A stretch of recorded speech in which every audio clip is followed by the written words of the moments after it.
আজ আমরা শিখতে পারবো স্বামীকে বশ করার দোয়া। আজকের ভিডিওতে আমরা আপনাদেরকে এমন একটি সূরা শিখিয়ে দিব যে সূরাটি নিয়মিত পাঠ করলে আপনি আপনার স্বামীকে আপনার বশে নিয়ে আসতে পারবেন, অর্থাৎ আপনি আপনার স্বামীকে আপনার কন্ট্রোলে নিয়ে আসতে পারবেন। তাহলে চলুন সূরাটি শিখে নেই।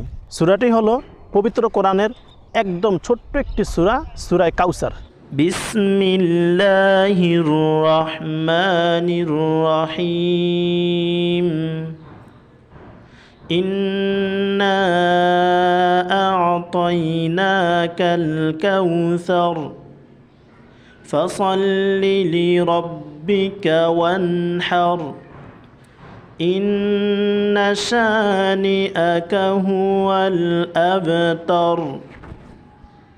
তো আপনারা পবিত্র কোরআনের সূরা সূরাতুল কাউসার, এই ছোট্ট সূরাটি আপনারা 5 ওয়াক্ত নামাজের পর 19 বার করে পাঠ করবেন। অর্থাৎ আপনি ফজরের নামাজের পর সূরাতুল কাউসার 19 বার পাঠ করবেন, জোহরের নামাজের পর 19 বার, আসরের নামাজের পর 19 বার, মাগরিবের নামাজের পর 19 বার এবং এশা নামাজের পর 19 বার।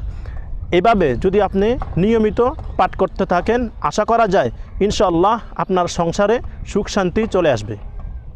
তাহলে ভিডিওটি এই পর্যন্তই, দেখা হবে ইনশাআল্লাহ পরবর্তী ভিডিওতে।